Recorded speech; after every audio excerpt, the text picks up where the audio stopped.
Alors nous allons voir ici un point du cours de deuxième année, un point du cours sur les séries entières. Nous allons voir qu'une série entière et ce que l'on appelle sa série entière dérivée ont le même rayon de convergence. Alors ce qu'on appelle la série entière dérivée, c'est tout simplement la série entière de termes général n à n z puissance n.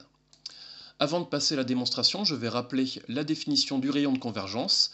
C'est la borne supérieure de l'ensemble des réels positifs tels que la suite an r puissance n est bornée.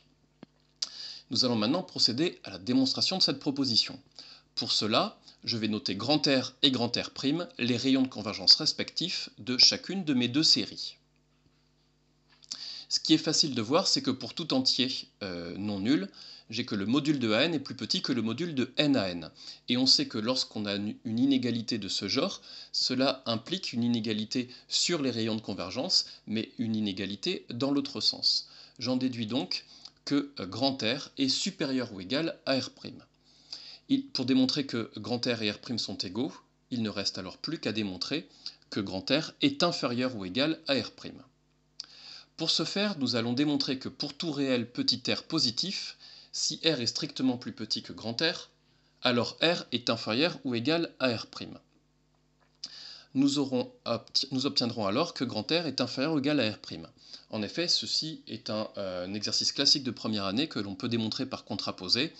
En effet, il suffit de supposer alors que grand R est strictement plus grand que R' et de choisir pour petit r le milieu du segment RR'. On a alors que petit r est bien strictement plus petit que grand R, alors que petit r est strictement plus grand que R'. Évidemment, si c'est le milieu du segment, il est bien plus petit que l'un et strictement plus grand que l'autre. J'ai bien démontré, alors si j'appelle grand A et grand B mes deux assertions, j'ai bien démontré que non B implique non A, ce qui revient à avoir démontré que grand A implique B. Allons-y, donc je cherche à démontrer cette assertion. Du coup, je prends un réel petit r positif tel que R soit strictement plus petit que grand R. Comme R est strictement plus petit que grand R, j'ai le droit de prendre un réel petit s strictement compris entre petit r et grand R. Le but est maintenant de se ramener à la série entière dérivée. Donc pour ce faire, je vais calculer n à n fois r puissance n. Et on va essayer de faire intervenir le nombre an fois s puissance n. Alors cette quantité, n à n r puissance n, c'est égal à n à n fois s puissance n. Et je compense en rétablissant l'entier n et en compensant grâce au quotient r sur s à la puissance n. Alors, vous voyez bien, à gauche ici, j'ai exactement le terme général de ma série entière dérivée. Et j'ai réussi à le décomposer sous forme d'un produit de deux termes. Alors, ce qui est facile de voir, c'est que le premier terme de ce produit est borné, tout simplement parce que S est strictement plus petit que le rayon de convergence de la série initiale. Maintenant, on va regarder le deuxième terme de ce produit. Mais le deuxième terme de ce produit, on peut voir tout simplement qu'il converge vers 0, parce que R sur S est strictement plus petit que 1. J'ai ici utilisé un point du cours de première année qui nous dit que si Q est un réel positif strictement plus petit que 1, alors Q puissance n est négligeable devant 1 sur n, autrement dit est un petit taux de 1 sur n. Ceci signifiera bien que le produit n fois Q puissance n converge vers 0. Vous voyez bien que c'est ce résultat du cours que j'ai utilisé ici, avec comme valeur de la raison Q le quotient R sur S. J'en déduis donc que la quantité n, la suite n à n r puissance n est bornée, puisque je viens de prouver qu'elle est égale à un produit de deux termes, le premier est borné, le deuxième converge vers 0, donc est également borné. Si la suite n à n r puissance n est bornée, j'en déduis donc que le réel petit r est inférieur ou égal au rayon de convergence de la série entière dérivée, c'est-à-dire le rayon de convergence grand R'. Nous avons donc démontré que pour tout réel positif, si R est strictement plus petit que R, alors R est également inférieur ou égal à R', et nous avions expliqué que ceci impliquait que grand R était inférieur ou égal à R'. Donc ceci achève la démonstration puisque nous avons démontré l'inégalité entre grand R et R' dans les deux sens. Donc par antisymétrie de la relation d'ordre, j'en déduis que grand R est égal à grand R'. J'attire votre attention sur un point dans cette démonstration, c'est-à-dire sur l'utilisation des inégalités strictes et des inégalités larges. Ceci n'est pas du tout au hasard. En effet, si je prends une série entière de rayons de convergence grand R et si je prends petit r un réel positif, on a bien l'implication qui dit que si la suite ANR puissance n est bornée, alors petit r est inférieur ou égal au rayon de convergence grand R. En effet, si ANR puissance n est bornée, j'en déduis alors que petit r appartient à cet ensemble.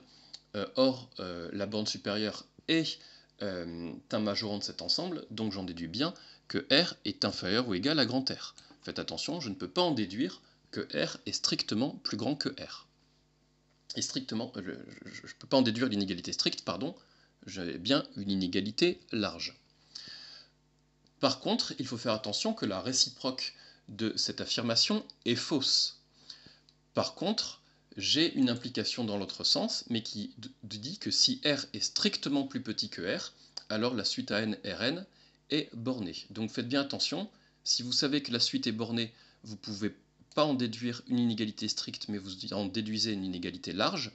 Par contre, si vous voulez une condition suffisante pour que AN Rn est bornée, condition suffisante, c'est que R est strictement plus petit que R. En effet, si R était égal à grand R, on ne pourrait rien en déduire.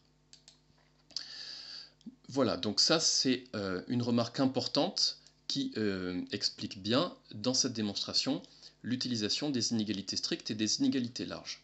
Je vais terminer cette vidéo par démontrer le rappel qui est ici, qui est un point du programme de première année, qui dit que si Q est strictement plus petit que 1, alors Q puissance n est un petit taux de 1 sur n. En effet, si je démontre ce point, j'aurais bien démontré ce que j'ai utilisé dans la proposition précédente, à savoir que n fois q puissance n converge vers 0. Allons-y. Donc déjà, je peux choisir un réel h strictement positif, tel que q plus h soit strictement compris entre q et 1. Il suffit pour cela de prendre par exemple h égale 1 moins q sur 2, ce qui veut dire que q plus h serait alors le milieu du segment q. Donc ce serait bien strictement compris entre ces deux valeurs. Et maintenant, je vais appliquer la formule du binôme. En développant q plus h à la puissance n, j'obtiens un premier terme q puissance n, un deuxième terme n fois q puissance n moins 1 fois h, plus d'autres termes que je ne vais pas écrire puisque je vais tous les minorer par 0. Ce qui me donnera alors que toute cette quantité est bien supérieure ou égale à n q puissance n moins 1 fois h. Donc vous avez compris, dans cette somme, j'ai minoré tous les autres termes par 0. En effet, tous les autres termes de cette somme sont bien tous positifs. Maintenant, je vais prendre cette inégalité et je vais diviser par h et multiplier par q pour me ramener ici à un terme qui vaut n fois q puissance n. Donc vous êtes bien d'accord, il s'agit de multiplier par q et diviser par h. J'obtiens alors que nq puissance n est plus petit que q sur h fois ce terme. Évidemment, tout est positif. Maintenant, on peut remarquer que q plus h est compris entre 0 et surtout strictement plus petit que 1. Donc j'en déduis que la limite de ce terme est égale à 0. Vous êtes d'accord que ici, le quotient q sur h, c'est juste une constante. Donc là, j'ai utilisé quoi? J'ai juste utilisé le fait qu'une suite géométrique de raisons strictement compris entre moins 1 et 1 convergeait vers 0. Et du coup, d'après le théorème des gendarmes, j'en déduis bien que le terme qui est entre les deux, c'est-à-dire n fois q puissance n, converge vers 0. Donc j'ai bien démontré la limite souhaitée, ce qui peut encore se reformuler en disant que q puissance n est un petit taux de 1 sur n, qui est un résultat que l'on a donc utilisé dans la preuve précédente.